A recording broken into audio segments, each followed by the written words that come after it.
दायरा part 5 the end.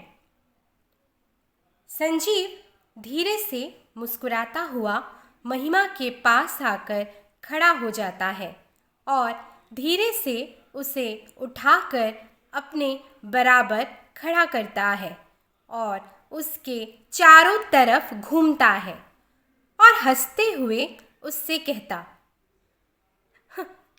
महिमा, तुम सही समझ रही हो। मैं यहाँ सिर्फ तुम्हारे लिए ही नहीं बल्कि इन सभी लड़कियों के लिए आया हूँ।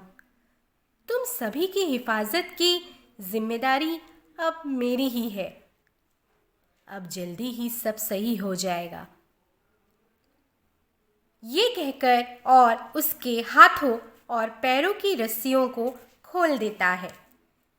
रस्सी से आज़ाद होते ही महिमा संजीव के गले लग जाती है और ज़ोर ज़ोर से रोने लगती है और कहती, मैं कैसे तुम्हारा शुक्रिया करूं? मेरी लाइफ में आने के लिए बहुत बहुत थैंक्स।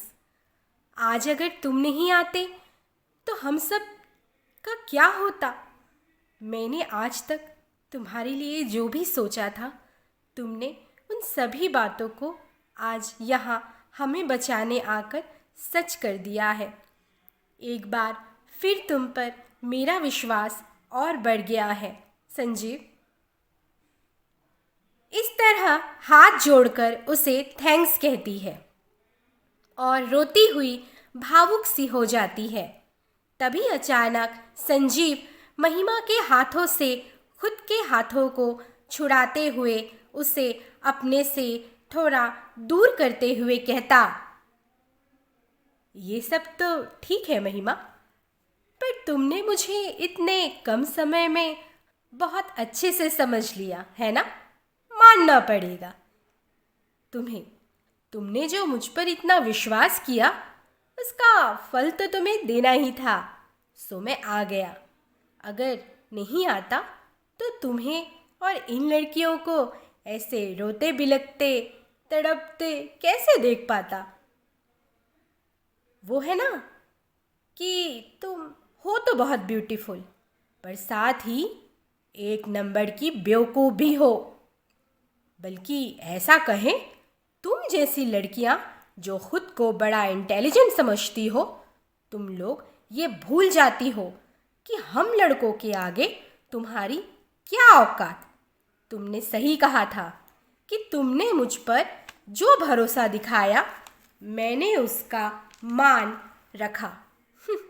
सही है, अगर नहीं रखता तो तुम सब मुझ पर भरोसा करके यहाँ कैसी आती? बहुत ज़्यादा होशियार समझती हो ना तुम लड़कियां खुद को। असल में तो तुम लोग बाहर की दुनिया के लिए बने ही नहीं हो, बल्कि घर के चूल्हे चौकों के लिए ही बनी हो। अपनी सारी होशियारी घर के कामों में लगाती तो आज अपने अपने घरों पर होती, वो भी महफूज किसी कोने में।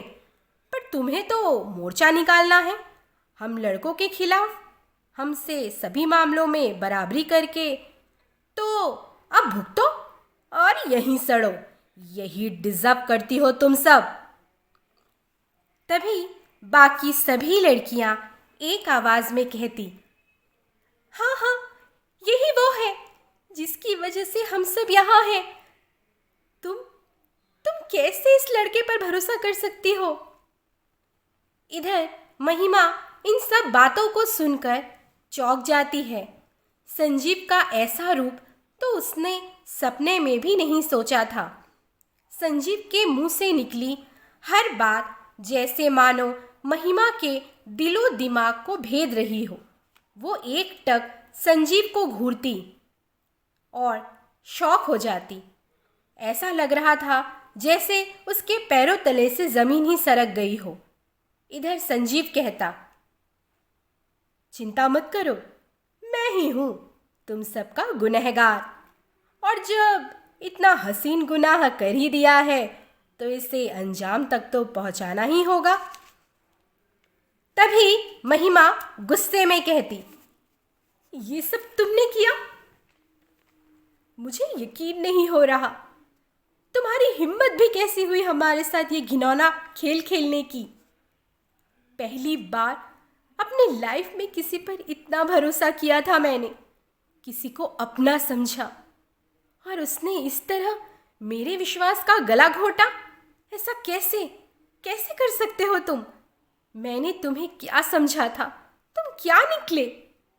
क्या सच में ये तुम हो जिसने हमेशा मुझे मेरे काम को सपोर्ट किया, हमेशा हर कदम पे मेरे साथ खड़े रहे? तुम आस पास होते तो मुझे हिम्मत मिलती।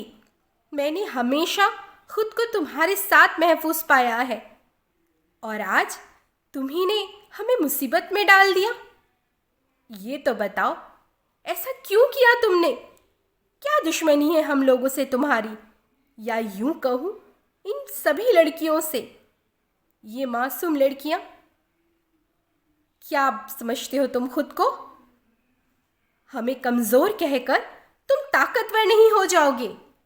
अब तक लड़कियों के बारे में तुम्हारी सोच जानने के बाद मैं ये तो समझ गई कि तुम एक निहायती बुरे इंसान हो, जो अपने मतलब के लिए दूसरे को नीचा दिखाता है और खुद को बड़ा समझता है। एक बुज़दिल हो तुम, बुज़दिल। वरना आज की इस दुनिया में मुझे नहीं पता तुम्हारी लड़कियों से ऐसी कौन सी दुश्मनी है, क्योंकि आज तो हर कहीं हर कोई, चाहे देश हो या विदेश, घर हो या समाज, हर जगह लड़के लड़कियां हर मामले में एक बराबर हैं। कोई भी हम सब में भेदभाव नहीं करता, बल्कि हम भी तुम लड़कों की तरह हर मसले में आगे रहते हैं। हर जगह हमारा अस्तित्व मजबूती से टिका हुआ है। हर क्षेत्र में हम एक कदम नहीं बल्कि 100 कदम तुम जैसे लड़कों से कहीं आगे हैं। हमें हर कोई समान दृष्टि से देखता है। हम हमेशा हर परिवेश के लिए सक्षम हैं। हमें आज हर अधिकार प्राप्त है। छोटे बड़े हर मामले हमारे बिना अधूरे हैं। हम लड़कियां आज पूरे देश में गौरव बढ़ा रही हैं। आज घर की 4 दीवार हो या कोई किसी भी परिस्थिति की जंजीर हमें आगे बढ़ने से नहीं रोक सकती। तो अब तुम बताओ, अगर हम हर जगह हर स्थिति में समान रूप से हैं, तो तुम कौन होते हो हमें इन दकियानुसी दायरे में बांधने वाले? जब तक हम चुप हैं, तुम जैसे शैतान हम पर हावी हो। पर हमारी चुप्पी को ना हमारी कमजोरी समझने की भूल मत करना, वरना यहीं खड़े खड़े तुम्हारी सारी असली हिकड़ी निकाल देंगे। याद रहे, नारी से ही तुम हो। यूं कहे सभी आदमियों का अस्तित्व हम औरतों से ही तो है। अगर हम औरतें ना हो तो तुम्हारे जैसे शैतान हो या सत्पुरुष, हर कोई हमसे ही होकर आता है। तुम भी तो अपनी माँ से ही जन्मे हो ना। क्या कभी तुमने उनका सम्मान नहीं किया? तुम्हारी नज़र में वो हम जैसी नहीं है। वो भी तो जाने कितने समय की मार सहकर कितना कुछ अपने जीवन में देख कर आई होंगी, तुम्हारे परिवार का हिस्सा बनी होंगी। तभी आज तुम यहाँ मुंह उठाए हमारे आगे खड़े हो पा रहे हो। कभी उनके बलिदानों के बारे में सोचा है क्या तुमने? कभी उनसे पूछना, अगर वो भी ऐसी ही दायरों में बंधी होती तो तुम आज सर उठाकर समाज में जो जी नहीं रहे होते। फिर किस मुंह से तुम हमारे लिए ऐसे अपशब्दों का इस्तेमाल कर रहे हो? छी, मुझे तुम पर घिन आ रही है, और खुद पर भी, जो मैंने तुम्हारे जैसे जानवर पर यकीन कर लिया। तुम्हें तो ऊपर वाला भी तुम्हारी घटिया हरकतों की वजह से नहीं बख्शेगा। फिर हम सब तो उनके बनाए बंदे हैं। तुम क्या बिगाड़ लोगे हमारा? ये सब सुनकर संजीव गुस्सा जाता है और महिमा को जोर से एक थप्पड़ मारने जाता है। तभी उसके फोन पर एक बेल बजता है। तो वह जैसे ही फोन अटेंड करता है तो उसे दूसरे तरफ से फ़ोन में कोई कहता है कि सभी लड़कियों को लेने के लिए बड़ी ट्रक आ चुकी है, जल्द से जल्द वो सभी को लेकर नीचे आए ताकि सभी को समय से ठिकाने पर पहुंचाया जा सके। और तभी ये सारी बातें संजीव के पास खड़ी महिमा सुन लेती है और थोड़ी सी घबराई और थोड़ी सी हिम्मत से पूछती है, क्या कहा? हम सबको तुम बेचने वाले हो? इस हद तक गिर गए हो तो? क्या इसलिए तुमने हमें यहाँ कैद करके रखा है? देखो, मैं कहती हूँ संभल जाओ, ऐसा करके बच नहीं पाओगे तुम।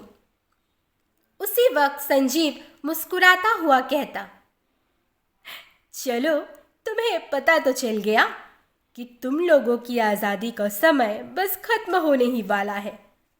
बहुत उड़ान भर रही थी, है ना? अब जल्द ही तुम सब के पंख कतर दिए जाएंगे। चलो, अब जब तुम्हारी जिंदगियां बर्बाद होने ही वाली है तो मैं क्यों तुम्हें मारकर अपने साफ हाथ गंदे करूं? तुम सबको वक्त ही तिल तिल कर मारेगा। तब गाते रहना नारी गान। बड़ी झांसी की रानी बनी फिर रही हो ना। अब देखता हूँ कैसे खुद बचती हो या इन सभी लड़कियों को बचाती हो। चलो, ये सब तो होना तय ही है, पर चूंकि हर किसी की मौत से पहले उसकी आखिरी इच्छा पूछी जाती है, तुम्हारी भी बता दो, पूरी कर देता हूँ। इतना तो तुम्हारे लिए कर ही सकता हूँ। वैसे भी तुमने मुझे कभी अपना माना तो था, उसी की खातिर ये एक छोटा सा एहसान कर देता हूँ तुम पर। महिमा कहती, ठीक है, वैसे तो तुम्हारी औकात नहीं कि तुम हमें कुछ दे सको, पर फिर भी कम से कम ये तो बताओ कि तुम इन सभी लड़कियों के साथ और मेरे साथ ये क्यों कर रहे हो? हमने तुम्हारा क्या बिगाड़ा है? संजीव हंसते हुए कहता, अरे ये मैं आज से नहीं, ये तो मैं कई सालों से कर रहा हूँ। और मेरी प्रॉब्लम सभी लड़कियों से नहीं, बल्कि इनकी तरह और तुम्हारी तरह की लड़कियों की सोच से है, जो खुद को बेहतर साबित करने के दौड़ में हम लड़कों की बराबरी करती है, पर जो घर के दायरे में सिमट कर अपनी लड़की होने की मर्यादा बनाए रखती है। मेरी दुश्मनी उनसे नहीं है, बल्कि तुम्हारे जैसी लड़कियां जो अपने पक्के मजबूत इरादों की दुहाई देकर घर वालों की परवाह किए बिना, समाज की परवाह किए बिना कुछ बनना है तो जीवन में आगे बढ़ना है, ऐसी बातों को लेकर के पीछे पड़ जाती हैं। दुनिया के आगे खुद की मिसाल बनानी है जैसी भाव विभोर कर देने वाली बातों के चलते अपनी औकात भूलकर अपने दायरों से बाहर निकलकर दुनिया को ये जताने की कोशिश करती है कि हम लड़कों से कहीं किसी मामले में वो कम नहीं है। हम किसी से कम नहीं। वाह रे दुनिया, हमसे ही समाज है, दुनिया है। हम हर जगह अपनी छाप छोड़कर ही रहेंगे। बस यही बातों के चलते तो हम तुम जैसियों के साथ ये कर रहे हैं। तुम सब हमारे लिए खतरा हो, इसलिए हम तुम लोगों को तुम्हारी असली जगह भेज कर रहेंगे ताकि तुम ज़्यादा उड़ान न भर सको। अपने सर ज़रूरत से ज़्यादा ऊंचे करोगी तो सर कलम तो करने ही पड़ेंगे। ये तुम्हें याद दिला रहा हूँ। जिस दिन तुमने ऑफिस ज्वाइन किया था, याद है ना वो दिन? उसी दिन तुम्हारी सोच जान करके तुम्हें खुद के लिए कुछ करना है, परिवार के आगे खुद का नाम बनाना है, अपने भाइयों की बराबरी करनी है। बस इतना सब सुनना ही मेरे दिमाग को घुमाने के लिए काफ़ी था। उसी वक्त मैंने फैसला किया कि तुम भी इन लड़कियों की तरह ही इसी सज़ा को डिज़र्व करती हो और सही समय आने पर तुम्हें इसकी सज़ा तो ज़रूर मिलेगी। जो तुमने अपनी ये घटिया सोच अपने मन में बना के रखी है, उस सोच को दबाने का बस यही सही तरीका है। और इतना सुनते ही महिमा आग बबूला होकर हिम्मत कर जोर से संजीव को धक्के मारकर उसकी जेब से पिस्तौल निकाल लेती है और उसी पर बंदूक रखकर उससे फ़ोन लेकर पुलिस को उसी वक्त फ़ोन करके सारी बातें और खुद का लोकेशन शेयर कर देती है। तभी संजीव कहता, अरे अरे अरे, ये क्या किया तुमने? मुझे पुलिस को पकड़ाओगी? याद रखो, मैं तुम लोगों को छोड़ूंगा नहीं, बच नहीं पाओगी तुम सब। तभी महिमा कहती, अभी पुलिस के आते ही सब साफ हो जाएगा, हम तो बच ही जाएंगे। पर तुम अपना सोचो, तुम्हारा और तुम्हारी नफरत का क्या होगा भला? याद रखना, औरत मजबूर हो सकती है पर कमज़ोर नहीं, और तुम्हारे जैसे के तो आराम से छक्के छुड़ा सकती है। बाकी ज़िंदगी जेल में बैठकर ख्याली पुलाव बनाना और ये सोचना कि अगले जन्म में ऐसी नीच सोच के साथ पैदा नहीं होना जहाँ तुम भेदभाव कर सको। और तुम तो क्या, तुम्हारी जैसी घटिया सोच वालों को हम लड़कियों की चुनौती है कि हम अपने दायरों से बाहर निकलेंगे भी और अपना वजूद भी बनाएंगे, पर अपनी मर्यादा कभी नहीं भूलेंगे। ये चुनौती तुम्हारी घटिया सोच पर पड़ा एक जोर का तमाचा है जो हमेशा तुम्हें याद दिलाएगा कि तुमने इस जीवन में कितनी नीच हरकत की है। इतने में पुलिस आ जाती है और संजीव और उसके दोस्तों को गिरफ्तार कर लेती है और महिमा और उसके साथ बाकी सभी लड़कियों को वहाँ से छुड़वा लेती है।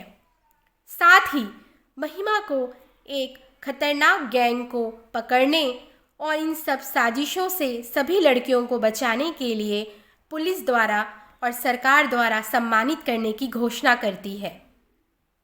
इस प्रकार इस बात से ये साबित होता है कि कोई भी इंसान, चाहे स्त्री हो या पुरुष, उसे आगे बढ़ने और खुद को साबित करने के लिए किसी भी तरह का कोई दायरा बाधित नहीं कर सकता।